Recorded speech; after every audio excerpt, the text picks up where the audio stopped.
ni Cherifula tele ka jɛmukan kɛrɛnkɛrɛnnen mun dabɔlen don accident ko nɔgɔyali kama an ka jamana kɔnɔna la ni y'a daminɛ an ka foli ni waliɲumandɔn bɛ aw ye ni jɛmukan aw minnu b'a yirana sanga ni wagati k'a fɔ ko jɛmukan in tɛ fɔ aw kɔ ko jɛmukan in kɛra sababu ye aw ka bɔ fɛn caman kalama ni y'a daminɛ an b'aw fo dan tɛ foli mun na kɛrɛnkɛrɛnnenya la an bɛ polisiw ka ɲɛmɔgɔ b'a fo n'o ye Panama Danbele ye a kɛlen don ka wuli ka jɔ kɛ cogo min na circulation fluidité n'o ye taa ni ka segin o bɛ se ka nɔgɔya bolimafɛntigiw bolo cogo min na o kɔfɛ an bɛ foli kɛrɛnkɛrɛnnen kɛ k'a ɲɛsin Badema Sila ma n'ale ye super auto tigi ye a ka parking bɛ Banankabugu la i mago bɛ mobili sugu o sugu la i bɛ a sɔrɔ a ka yɔrɔ la an bɛ aw fo dan tɛ foli mun na o la bi aw ka jɛmukan na an y'a kanu ka kuma fɛn mun kan o ye a bɛ fɔ mun ma facteur d'accident o ye jumɛn ye fɛn mun ni fɛn mun bɛ na ni accident n'i y'a jateminɛ i bɛ taa sɔrɔ fɛn dɔw de bɛ na ni accident tɛ k'a yɛrɛ ma o fɛn minnu bɛ accident ka na n'a ye a bɛ fɔ de ma facteur d'accident o facteur d'accident in na spécialistes n'o ye siraba kanboli sariya dɔnbaga ŋanaw y'a jira k'a fɔ ko n'i ye bolimafɛn yɛrɛ ta accident fɛn saba de sen bɛ y'a la ni accident tacogo fɛn o fɛn na i b'a ye fɛn saba de sen b'a la fɔlɔ n'o ye conducteur ye mun bɛ bolimafɛn yɛrɛ bɔ a nɔ la ka taa n'a ye yɔrɔ dɔ la ani bolimafɛn yɛrɛ a sabanan o ye sira ye donc nin fɛn saba accident mana kɛ cogo o cogo i b'a sɔrɔ nin fɛn saba in dɔ la kelen de nɔ b'a la nka jateminɛw bɛɛ y'a jira k'a fɔ ko ninnu bɛɛ la i bɛ taa sɔrɔ bolimafɛn bolila de jɔyɔrɔ ka bon a la n'a tɔ bɛɛ ka d'a kan bolimafɛn bolila de bɛ se ka jateminɛ kɛ k'a fɔ nin mɔbili in défaut in b'a la a fɛrɛnko bɛ tan a yelenko bɛ tan donc o bɛ se ka na ni accident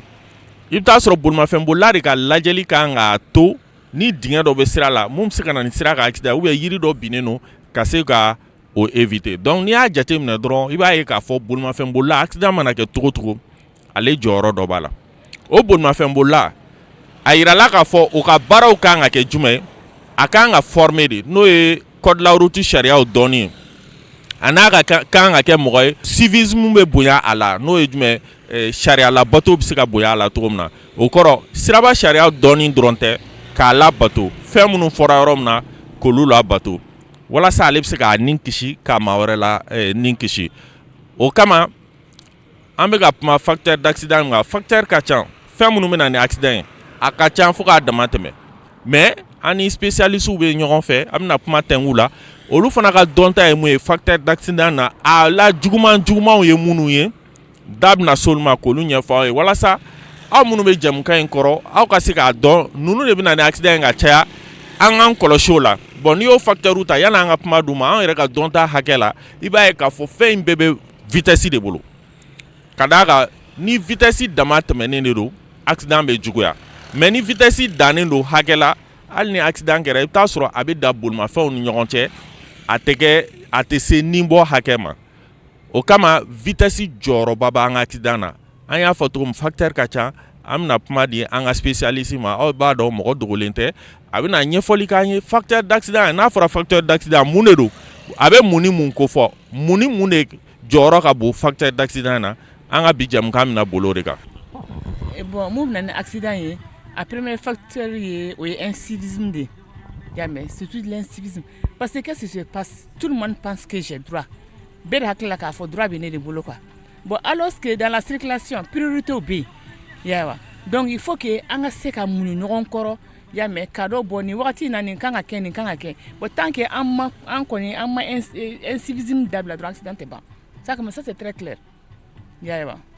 mɔgɔ si tɛ code de la route bon facteur filanan fana mun ye le code de la route les gens ne connaissent pas ça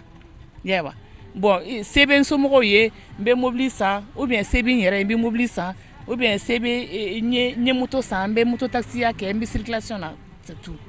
mais en réalité ils ne cherchent même pas à comprendre qu'est-ce qu'il faut qu'est-ce qu'il ne faut pas dans la circulation forcée de bɛ na ni accident caman ye yawa les gens mɔgɔ bɛ boli cogo min ka d'u ye quoi yawa ni bɛɛ y'i boli cogo dɔn ka boli ka ligne kan bon par exemple ni yɛlɛnna pont kan sisan i ni mototigiw bɛ ɲɔgɔn sɔrɔ pont sanfɛ ça c'est pas normal hein sira dɔw de dilannen don pour les motocyclistes bon n'a fɔra k'a fɔ an ni mobilitigiw ni mototigiw bɛɛ ka ɲɔgɔn sɔrɔ yɔrɔ kelen bon c'est pas facile quoi Yawa. Donc mototigiw ka yɔrɔ dilanni kun t'a la. Moi je pense que surtout mototigiw n'u sera ka sanction dɔ ta par rapport à ça u k'u ka sira bolitaw spécifié u ye u ka se k'a dɔn. Yawa. Bon ni mun ma respecté sanction mun kan ka ta c'est à dire légèreté t'a la tugun quoi mun sera ka foyi kana kɛ a la quoi. Ni mobilité de kan ka sanctionner a ka sanctionner. Ya mais suivant les règles. Bon ni mototigi de fana kan ka sanctionner o fana ka sanctionner vraiment. Bon, il s'agit que Mali là, le problème c'est quoi? Pour un début, c'est bon. Mais à la fin, bien comme poche qu'on a. Yawa. Donc à quoi tient? Yawa. Mais où qu'elle met un monde d'amener ça, nous sera qu'à continuer. Non, les gens vont se mettre en règle obligatoirement. Hein? N'a pas fait bon, ça va se là. Bon, tu vois ce que ça fait. Alors qu'avec un comportement, il sait qu'à éviter. Yaya. Bon, ni état si ceux qui s'occupent de ça là, nous sera qu'à quelque chose là. Mais il faut qu'ils insistent sur ça. Wa ça va point bas. Mais ne bna kana wa kelen de mais bobli poche kono et ça passe. Ne pas d'abla. Je ne peux pas laisser ça. Hein? Donc c'est rien qu'à joie là bas. Ni c'est rien à joie là wallahi malien naka incivisme ya wallahi abidabla. Parce que ni borani mara sokono ka kila la circulation kalange ibe bonya ke ibita ita chokola kanya. Plana oye caman bɛ no drogutala ye dɔw b'u fa gulɔni furakisɛw la ka wuli ka don mobili kɔnɔ accès de vitesse quoi.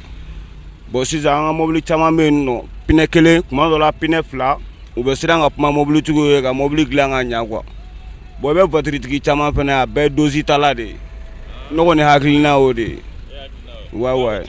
awɔ taxi bolila ni y'an jɔ 100 o 100 i b'a sɔrɔ 60 ou bien 70 o bɛ ko dɔ kɛ. Bon ne bɛ ka mun fɔ nin ouais ne ɲɛ bɛ solution min na la kɔni permis man ka d'i ma n'i ma t'i yɛrɛ lajɛ fɔlɔ ka t'i vérifier dɔgɔtɔrɔso la k'i lajɛ non wari bɛ sara o la o i bɛ taa dɔrɔn dɔw bɛ taa dɔrɔn ka 1500 di dɔrɔn u b'o papier bɔ k'a d'i ma i bɛ taa n'o permis ta yɔrɔ la normalement la i kan ka t'i lajɛ de k'i joliw bɛɛ lajɛ n'i bɛ dosi ta permis man ka d'i ma ne kɔni bolo parce que hali dɔw bɛ yen nɔ mototigi dɔw bɛ boli sira cɛmancɛ la ni kuman'u fɛ u bɛ fanɛni banɛni daminɛ ou bien u b'a f'i ye k'i ɲɛ b'olu la donc n'an yɛrɛ mara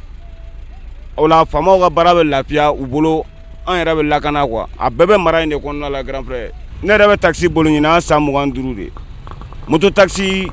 a bɛɛ tɛ dɛ mais caman bɛ yen nɔ olu b'a fɔ k'olu bɛ vignette mun ta ko 3500 bon o tɛ temps di mɔgɔ si ma mɔgɔ si hali voiture tigiw tɛ temps di ma wallahi ne kɔni ɲɛ b'o mun na moto taxi tigiw a caman ba de fana ye bandi ye olu tɛ se ka mɔgɔ bonya respect t'olu fan fɛ quoi m'a fɔ ma moto taxi kɔni ne yɛrɛ kɔni a ne tɛ ɲɔgɔn ɲɛ sira la ni ye n ba nɛni mɛ n ta to ala ma n'i y'a kɛ ko n ye ko k'i la n b'a f'i ye n k'i y'a yafɔ ma mais o bɛɛ la dɔw bɛ tugu i kɔ ko f'a ka tiɲɛ ta bon ne tɛ Sénégal dɔn moto taxi la quoi bɛnkan de ye moto taxi ye Sénégal t'u la quoi i ma hali plaque t'u la u bɛ baw kɛ dɔrɔn u bɛ wuli ka boli u caman u baden minnu jɔ sisan mɔgɔ min ye accident kɛ u bɛ t'o la dɔrɔn o bɛ taga n'o tagara e bɛ se ka n'i jɔ jɔn ma ko y'a kɛ tan ko y'a kɛ tan bon moto taxi tigi caman ye quoi o ni taara jeunesse kɔnɔ u tonnen don ye moto tonnen don ye bon a fɔlɔfɔlɔ kɔni ne y'o kɛ kɔni o dosi de ye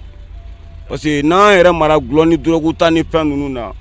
i bɛ sanmɛ ka ko dɔ kɛ quoi ni fɛn dɔ b'i kɔnɔ i tɛ se ka boli dɔɔnin ou bien n'i ko facteur d'accident an ka bamanankan na o ye ko minnu bɛ se ka kɛ sababu ye ka accident la waleya a kɛra bolifɛn o a kɛra bolila ye o a kɛra siraba ye o sababu bɛ se ka bɔ ko ko la ni a bɛ se ka na ni accident an bɛ se k'a fɔ olu bɛɛ facteur d'accident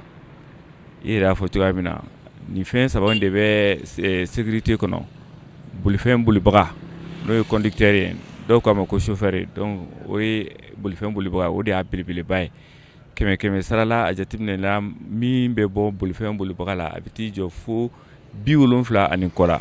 donc ça veut dire que ale de jɔyɔrɔ ka bon n'a ye kosɛbɛ kosɛbɛ filanan min bɛ da kan o ye bolifɛn yɛrɛ ni o ye an ka daminɛ nɛgɛso ma ka n'a bila moto ni mobile la olu yɛrɛ fɛnɛ défaut minnu b'u la ou bien u ladonbaliya ɲuman o fɛnɛ bɛ se ka kɛ sababu ye ka na ni accident ye an b'a a kun cɛ ni an ka siraba yɛrɛ parce que foyi tɛ yen nɔ min parfailen don ni ala ka da masaya cɛ donc i b'a sɔrɔ siraba yɛrɛ fɛnɛ la a bɛ se ka kɛ samiya ou bien kojugu dɔ ye kɛra fɛn dɔ nana kɛ sira la min ye degun lase sira ma i n'a fɔ ji i n'a fɔ usure naturelle ou bien accident a bɛ se ka na ni problème dɔ ye siraba kan donc ni i hakili ko siraba ka ɲi a cogoya la ni siraba ye problème technique dɔ sɔrɔ dɔrɔn a bɛ se ka kɛ sababu ye ka accident kɛ mais a kɛra mobili o a kɛra siraba ye o olu ka donu an b'o fana bɛɛ ta dumuni k'o da bolifɛnbolila yɛrɛ kun parce que mɔgɔ t'i ban i ɲɛ koli ma k'a cilen don hali n'a tiɲɛlen don donc i bɛ se ka fɛɛrɛ dɔ sɔrɔ ka dɔ bɔ a degun na o ye jumɛn o ye i ka fɛn bɛɛ minɛ cogo la donc o de la an b'a fɔ toujours bolifɛnbolila ninnu olu de jɔyɔrɔ ka bon kosɛbɛ accident créer la bon an bɛ bolifɛnbolilaw olu ka responsabilité fɔlɔ jumɛn o ye sariya ba minnu kɛra gafew kɔnɔ k'a di u ma n'an ko ma ko code de la route bolifɛn ka kan ka minɛ cogo min na i ka kan ka boli cogo min na siraba kan i ka o sariya ninnu respecter o tɛ dɔ wɛrɛ a fɔra k'a fɔ ko karisa n'i bɛ boli nin yɔrɔ masina la i ka kan ka boli nin yɔrɔ la i ma kan ka boli nin yɔrɔ la o ye kelen mais a belebeleba yɛrɛ ye min ye an bɛ fɔ fɛn dɔ ma ko vitesse donc vitesse o ye jumɛn i bɛ waati min i bɛ teliya ani mɔ i teliya kojugu a bɛ se ka kɛ sababu ye ka na accident provoquer tout comme a bɛ se ka dɔ fara accident degun kan donc vitesse o y'a cause ba ye filanan fana o ye an bɛ mɔgɔ minnu yɛlɛ n'u bɛ accident ta donc mɔgɔ minnu bɛ fɛn wɛrɛw ta k'o bɔ u hakili kan k'a kɛ sababu ye k'u ka faamuyali dɔgɔya sira kan ou bien k'u ka yeli dɔgɔya sira kan a bɛ se ka kɛ sababu ye ka na ni accident ye olu fana bɛ na kosɛbɛ a ka ca bon an bɛ min fana da o kan o ye adamadenw yɛrɛ fana u ka pressé kojugu souvent quand les gens sont trop pressés i n'a fɔ an bɛ wagati min na sisan sunkalo an bɛ sunkalo de la sisan nɔ donc n'i y'a jateminɛ wagati dɔ bɛ yen nɔ an b'a fɔ ko courtoisie il faut que les gens soient courtois parce que siraba ye fɛn dɔ ye ni mɔgɔ cayara ɲɔgɔn kan ko ɲɔgɔn tala o de bɛ kadabugu mɛsi la donc bɛɛ kɔrɔtɔlen don bɛɛ b'a fɛ ka se nin se wagati la donc ni suntigɛ wagati sera donc i b'a sɔrɔ ni sira kɛ an ka mɔgɔ hakɛ min latɛmɛ waatinin kɔnɔ bɛɛ bɛna a nun don ɲɔgɔn fɛ donc a bɛ kɛ sababu ye hali mɔgɔ hakɛ min kɛ an ka tɛmɛ o tɛ se ka sa bilen donc mɔgɔw nun bɛna tɛmɛ e tɛ tɛmɛ ne tɛ tɛmɛ donc a bɛ kɛ an b'a fɔ min ma ka ɲɔgɔn degun donc blocage bɛ kɛ des deux côtés donc n'i ye dɔɔnin kɛ n'i sera sirakunbɛyɔrɔ la dɔrɔn a jateminɛ n k'an jɔ nin ka tɛmɛ n'o fana k'i jɔ ne ka tɛmɛ mais o kotɔ ɲɔgɔn tala in dɛ o de fana bɛ kɛ sababu ye ka na ni blocage ye ka dɔ fara retard kan ka dɔ fara accident kan donc la courtoisie vraiment o fana b'a an ka circulation jɛ kosɛbɛ il faut que les gens soient tolérants donc an tɛ se k'a fɔ ko an bɛ polisiw lajɔ fan bɛɛ carrefour ka ca o ma o n'a fɔ k'a kɛ foyi k'a la mais a dɔ bɛ yen nɔ fana adamadenw ka kan ka ko dɔ jateminɛ u ni ɲɔgɔn cɛ nin bɛna ka bɔ ne droite fɛ ale de ka kan ka tɛmɛ fɔlɔ donc o ye sariya dɔnni ye mais filanan fana hali ni ka sɔrɔ ne ta ye tiɲɛ ye bon komi a mɛnna jɔlen i jɔ ne fana k'an jɔ a fana ka tɛmɛ olu de fana b'a to ni circulation bɛ nɔgɔya ni ɲɔgɔn cɛ mais ni e m'a di bon a fana b'a forcer a forcer tɔ la o de bɛ na ni accident ye an b'o cas ninnu caman ye donc dɔ fana bɛ fara ka sɔrɔ farasuma ma se donc n'i bɛ circulation na wagati dɔw de bɛ yen nɔ i b'a ye mɔgɔ dɔw bɛ yen nɔ olu bɛ kɔn o farajɛkɔn ye k'i circuler gauche fɛ donc olu bɛ kɛ sababu ye aussi ka na minnu bɛ u ka voie normale kan k'olu fana déranger donc n'i ma bɛn ni mɔgɔ hakili sigilen dɔrɔn a bɛ don ɲɔgɔn na o bɛ na ni accident donc je peux dire conducteur ka responsabilité ka ca a la kosɛbɛ mais an bɛ se ka o de fɔ de façon globale fɛn min ye bolifɛn ye bon bolifɛn fana ka degun bɛɛ bɛ ta ka da mɔgɔ de kun o ye jumɛn ye mɔgɔ min ta ye mobili ye ani mɔgɔ min bɛ ka boli parce que mɔgɔ fila de don bɛɛ ka responsabilité bɛ mobili kɔnɔ donc ni i yɛrɛ de dun ta ye i yɛrɛ bɛ ka boli cogo na donc a bɛɛ bɛ ta ka da e kun o tɛ dɔ wɛrɛ n'i bɛ bolifɛn ta sisan a lajɛ au moins confort nous demandons de bolifɛn na que ça soit les pneumatiques que ça soit les freinages que ça soit l'état de feu et autres la fɛn fɛn bɛ yen nɔ n'a bɛ kɛ sababu ye ka mobili bila en sécurité donc e ka kan k'i jija o la o kelen secondo fana an bɛ kuma ni fɛn caman n'an ko ma ko norme bɛnkanw de don siraba dilannaw bolifɛnw ani mobili bolilaw bɛnkan de don ani ɲɔgɔn cɛ nin poids de bɛ se ka i ka mobili stabiliser ni bonya de bɛ se k'i ka mobili stabiliser donc e mana fɛn dɔ don mobili kɔnɔ min bɛ se ka kɛ sababu ye k'a déstabiliser donc o ye ka mobili fana degun donc mobili ka défaut ninnu an b'o fana bɛɛ ta tuguni k'o bɛɛ sin mobili bolila la parce que ça va rejoindre un peu ça manque de vigilance o ye mobili ta fanfɛla ye mais mun ye siraba yɛrɛ fɛnɛ kan fanfɛ la siraba filɛ nin ye an bɛ poids minnu ta la ou bien mobili siraba tiɲɛ cause caman bɛ se ka kɛ n'a fɔra ko ka sira dilanna a dilan waati ni a ka ɲi alhamdulilah basi t'a la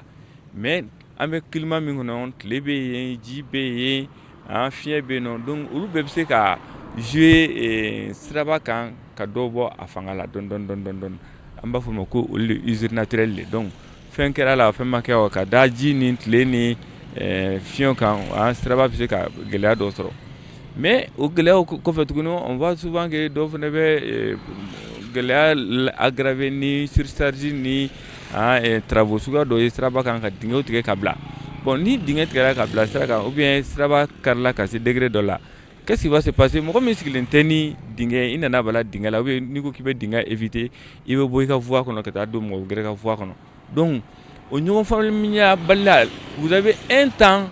de quelques secondes seulement pour décider aw kana se ɲɔgɔn ma bon ni e ko k'i bɛ teliya ka kɛ o don fana ko k'a bɛ teliya ka kɛ donc ni teliya fila nana don ɲɔgɔn kɔnɔ dɔrɔn a bɛ se ɲɔgɔn ma donc o jumɛn ye min ye bon siraba fana ka gɛlɛya minnu bɛ yen nɔ olu bɛ se ka mɔgɔ dɔw bila accident na ka sababu kɛ ne ye dingɛ ye n y'a fɔ ko n bɛ dingɛ éviter bon dingɛ éviter to la ne bɔra n ka sira kɔnɔ ka taa don mɔgɔ wɛrɛ ka sirakisɛ kɔnɔ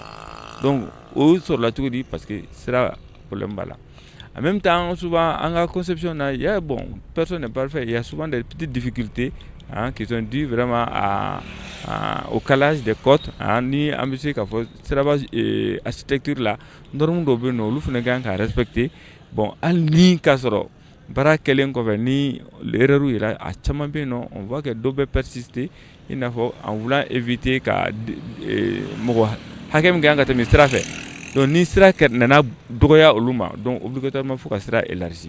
donc o élargi baliya bɛ se ka kɛ sababu ye ka sira mɔsɔn ni bɛ se ka kɛ sababu ye mɔgɔw fana bɛ na ɲɔgɔn kun a kɔnɔ fo kana kɛ gɛlɛya gɛrɛ siraba kan donc on se dit bon, chaque année on voit que de temps en temps le gouvernement bɛ siraw améliorer a bɛ dilanni kɛ mais hali bi il y a beaucoup à faire que ça soit les routes urbaines ou bien les routes de campagne donc caman bɛ yen nɔ baara bɛ ka k'u la sisan nɔ mais a fana ka cause dɔw fana bɛ accident na mais o fana la an bɛ se k'o bɛɛ ta tuguni k'o da bolifɛnbolila kan parce que n'i taara i tacogo la ni kana filɛ ko nin gɛlɛya fɛn bɛɛ bɛ bolifɛn na nin gɛlɛya fɛn bɛɛ bɛ siraba kan e bɛ se ka dɔ bɔ ninnu bɛɛ la ka bɛn ni sécurité i yɛrɛ ma ani magɛrɛw ma ne bɛ se ka min fɔ globalement en cas d'accident les causes liées aux engins aux routes aux conducteurs nin bɛɛ bɛ se ka sɔrɔ adamaden yɛrɛ bɛ hakili sigi ka bolifɛn ta cogoya min na o de bɛ baara nɔgɔya bolo o de b'a gɛlɛya an b'a ye k'a fɔ sunkalo fɛ sun tigɛ tuma ninnu na i b'a ye mɔgɔw bɛ teliya ka se so bon sun fana a man kan bɛɛ bolo i bɛ taa sɔrɔ mɔgɔ dɔw bɛ yen nɔ ni sun digir'u la u ka yetaw bɛ dɔgɔya tɛrɛ bɛ tɛmɛ o ɲɛkɔrɔ yalima o bɛɛ bɛ don facteur d'accident na an bɛ se k'a fɔ a bɛ se ka y'a kɔnɔ parce que waati dɔw la i b'a dɔn sun bɛɛ tɛ s'a kɔrɔ au même rythme dɔ bɛ yen nɔ ni sun yɛrɛ y'o minɛ kaban dɔrɔn force bɛɛ bɛ ban u ka visibilité bɛ dɔgɔya donc o bɛɛ mais i bɛ jateminɛ k'i yɛrɛ de mɛn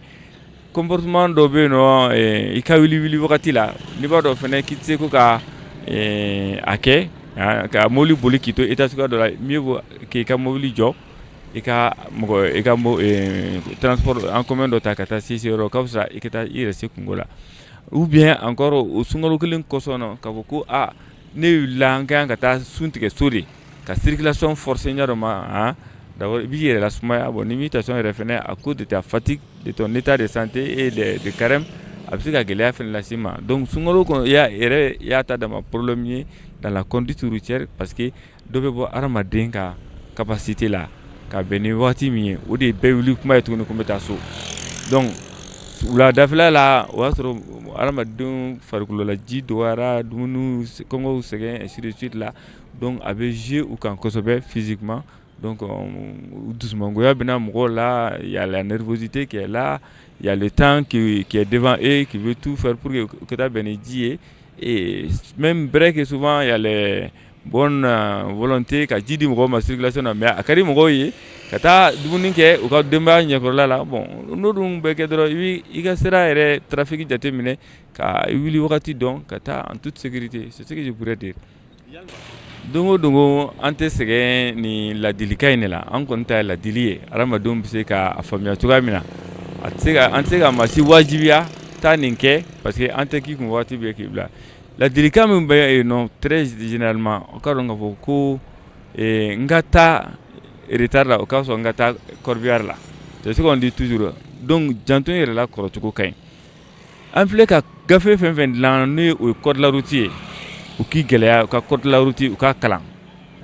u ka segin k'a kalan n'u ma min faamuya la hali bi u ka se spécialiste ma olu ka dɔ ɲɛf'u ye hali bi mɔgɔ tɛ kɔrɔ kalama maa tɛ kodɔn kalama donc fɛn fɛn bɛ yen nɔ n'u olu y'a dɔn bi ou bien n'u kɔrɔla u ka bila u kunkolo la don o don fɛn kura dɔw bɛ bɔ bolifɛnw na moto la siraba dilancogo kuraw bɛ na donc a tɛ kɛ nin bɛɛ tɛ tilela ko ye quoi donc ko kura dɔw bɛ na donc i ka bila i kunkolo la i ka kan ka taa don o don dɔ fara i ka dɔnniya kan anw minnu b'a kɔnɔ permanemment don o don an bɛ kalan na a baara kelen in na donc o tɛ k'a fɔ ko i bɛ min b'i kɔnɔ ko o tɛ fɛn ye dɛ mais o ye ka diɲɛ yɛlɛmala bolo min kan ka dɔ fara i ka dɔnniya kan donc an ka taa toujours sariyaw bɛ falen tous les jours donc ni sariya dɔ taara nin waati la donc il suffit que gɛlɛya dɔ ka ye circulation na donc gouvernement bɛ se ka sariya kura dɔ labɔ ka fɛn dɔ gɛrɛ ta tuguni donc ni e ye basé sariya kɔrɔ kan k'e bɛ circuler i bɛ taa bila gɛlɛya dɔ la donc toujours il faut que mɔgɔw ka taa kalanso u ka kalan ɲini k'a kɛ u ka ɲini ka dɔn qu'il soit patient ou qu'il soit tolérant surtout courtois an ka ko to ɲɔgɔn ta la donc ni ko to ɲɔgɔn ta la o de b'a to an ka circulation bɛ nɔgɔya Bamakɔ mobili man ca o n'i y'a lajɛ en temps réel mobili hakɛ min bɛ yan nɔ ani route min bɛ yan nɔ ni mɔgɔw bɛ circuler dans les règles de l'art il y a pas de problème mais malheureusement bɛɛ ko ne de ka teli ne de kɔrɔtɔlen don ne de kɔrɔtɔlen de bɛna ni problème ye et maintenant n'i ye o bɛn i ka hakɛ ma a ka ca Ala fɛ an bɛɛ bɛ taa hɛrɛ la an bɛɛ bɛ segin hɛrɛ la mais en voulant montrer ta force ton pouvoir ou bien ta capacité aux autres là hein, c'est pas bon au début d'un problème caman et puis bolifɛn boliko jugu suguya dɔ bɛ yen nɔ vitesse suguya dɔ bɛ yen nɔ bon i ka bila i kun la bolifɛn ye fɛn namaralen a nɛgɛ sogolonnen don ɲɔgɔn kan à tout moment élément dɔ bɛ se k'a lâcher donc n'i balan ka vitesse suguya dɔ ta n'i ma se ka maîtriser a bɛ dégâts kɛ donc partant de là toujours qu'on respecte les vitesses recommandées vitesse minnu bɛ fɔra ko mɔgɔw ka circuler la ko to kɔnɔ dugu kɔnɔ maa kana tɛmɛ ɲɛsi ma kilo 50 kan heure kelen kɔnɔ n'o ye o vitesse de référence ye i bɛ jigin o dugu ma de mais i man kan ka yɛlɛ o sanfɛ bon an ka siraba minnu bɛ dugu ni dugu cɛ fana la donc o fana la i man kan ka tɛmɛ kilo 90 kan heure kelen kɔnɔ donc o fana o n'a a condition fana bɛ ɲɔgɔn na waati min na ni san bɛ ka na ou bien ni ji visibilité ma ɲi an b'a fɔ hali bi i ka dɔ bɔ olu la pour que i ka se ka se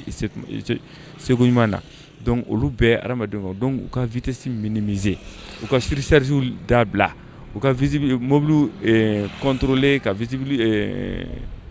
gɛlɛya minnu bɛ bolifɛnw kan u ka se ka o seko kala le maximum possible pour éviter les désagréments sur la route parce que n'i ye gɛlɛya dɔ sɔrɔ a dɔw la a tɛ da i kelen ma dɛ i bɛ taa don maa gɛrɛ hakɛ la hakili la a ye faamuyali caman sɔrɔ an ka bi jɛmukan na an ka spécialiste a ye ɲɛfɔli caman kɛ facteur d'accident kan aw ye caman faamu an miiri la nin bɛna kɛ sababu ye aw ka baara kɛ n'o ye ka se ka accident ko nɛmɛ hakɛto bɛ nin kan sɔli ala Muhamadu